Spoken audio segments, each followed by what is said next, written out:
بسم اللہ الرحمن الرحیم۔ السلام علیکم دوستو آج ہم روہیلا والی میں اس ٹائم موجود ہیں، اور میں سب سے پہلے میں آپ کو ایک بات بتانا چاہتا ہوں۔ تو وہ ایک قول بھی ہے، کہاوت بھی ہے، ایک مشہور بات بھی ہے۔ اگر ہم اس پہ عمل کریں تو میرے خیال پہ ہر انسان کو وہ کامیابی ضرور ملے گی۔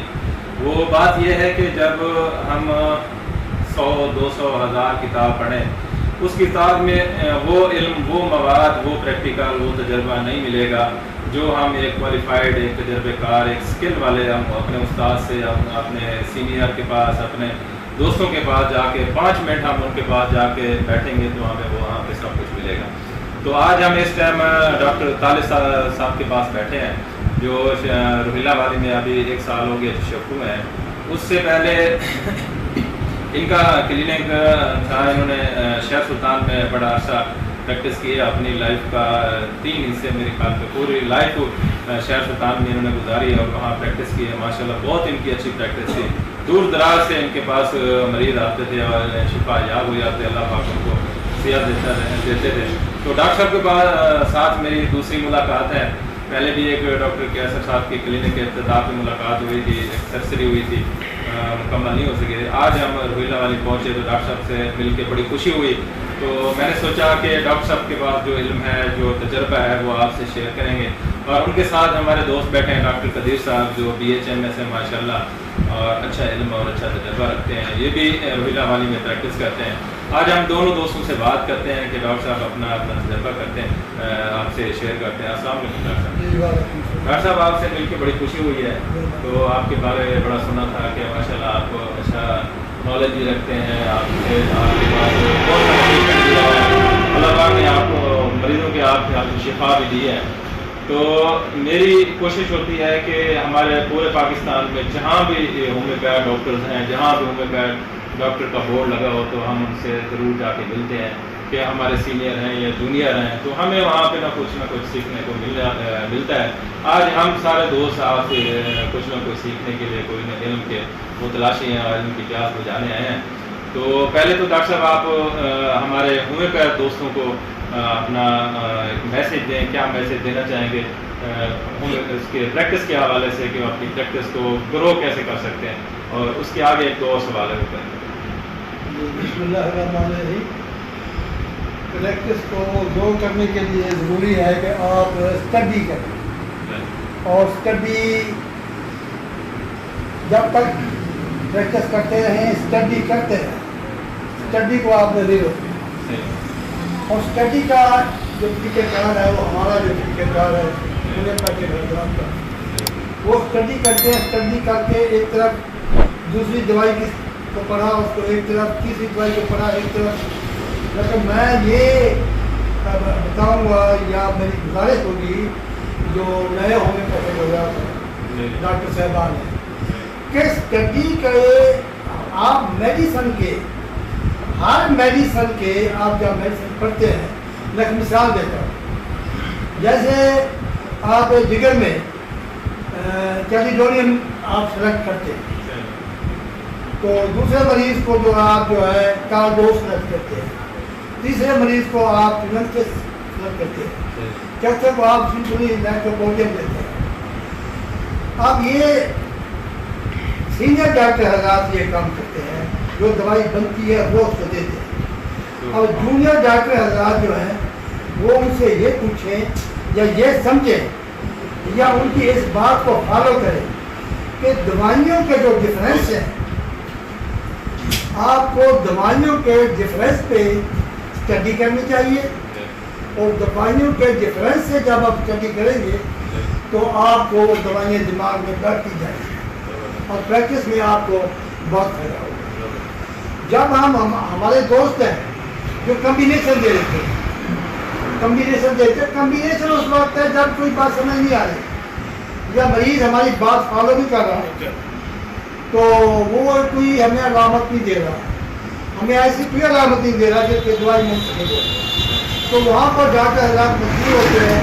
جیسے بخار میں آپ جو ہے مریض آ گیا، بخار ہے، انہوں نے آپ کو ایسی علامت نہیں دی ہے جس سے آپ سنگل ریمیڈیز کا استعمال کریں وہ میں کر رہا ہے پہلا کرنا جو میں بکیش کیا سر اور فاس چار فاس دے دیتے ہیں ملا کے آگے پیچھے کر کے تو ڈفرینس کو آپ سمجھیں. میں جب بھی جونیئر ڈاکٹر حضرات سے ملتا ہوں یا ان سے کوئی بات ہوتی ہے میں کہتا ہوں بھائی آپ دوائیوں کے ڈفرینس کو سمجھیں. آپ نے ڈفرینس کو سمجھ لیا تو آپ نے ہومیوپیتھی کو سمجھ. یہ ہے ایک دنیا. ٹھیک ہے جی ڈاکٹر صاحب مہربانی. ڈاکٹر صاحب نے ڈاکٹر صاحب کو جو سوال کیا اور ڈاکٹر صاحب نے بڑا زبردست اس کا جواب دیا تو انہوں نے کہا کہ اسٹڈی کو معمول بنائیں اور اسٹڈی کریں اور اسٹڈی سے ہی آپ کی پریکٹس کی جائے. تو ابھی دوسرا سوال ہے ڈاکٹر صاحب سے. ڈاکٹر صاحب ہمارے پاس تقریباً موسٹلی جتنا ہی ہومیوپیتھ ڈاکٹرز ہیں ان کے پاس بانجھ پان کا پیشنٹ کافی زیادہ آتا ہے اور مردانہ کمزوری کے امپوٹنسی کے کافی پیشنٹ آ جاتے ہیں. تو آج کل ینگ لڑکے ہیں ان میں نائٹ فال کا بھی مسئلہ آ جاتا ہے. تو اس طرح کا جو پرابلم ہے اس حوالے سے آپ کیا کہنا چاہیں گے؟ بہت سارے میل فیمیل بانجھ پان بہت زیادہ ہے, ان کی کازز بھی مختلف ہوتی ہیں. اس حوالے سے آپ ہمارے دوستوں کو جو گائڈ کرنا چاہیں گے.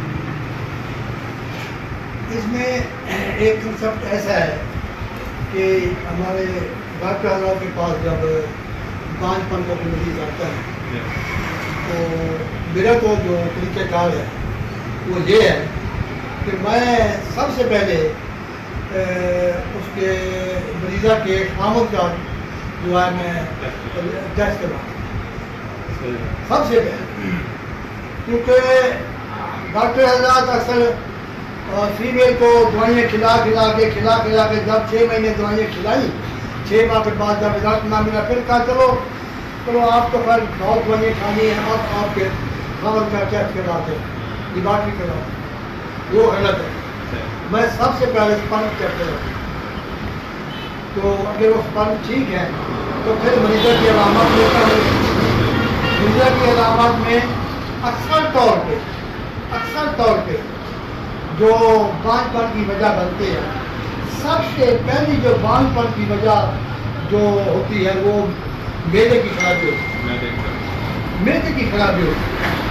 آپ مریضہ کے میدے کو جو ہے ٹھیک کریں سب سے پہلے, اور اس کے بعد پھر جو ہے نا جی پھر یہ آپ نے جو سوال کیا ہے یہ بہت وسیع سوال ہے. اس میں بہت سارا جواب جو ہے اس کے لیے بہت ٹائم چاہیے. پھر اس کے بعد جو ہے کچھ فیمیل کے جو ہے وہ میڈیسن جو ہے وہ زیادہ آتے ہیں, کچھ کم آتے ہیں. جب کم آئیں گے تو پھر بھی پریگننسی میں بڑا مشکلات ہے. زیادہ آئیں گے تو پھر بھی نہیں. اس کو لٹوریا بہت زیادہ ہوتا ہے, اس کو مد نظر رکھنا پڑتا ہے. تو اکثر اوقات میں نے یہ محسوس کیا ہے کہ اپرینٹس میں نے یہ چیز دیکھی ہے کہ اگر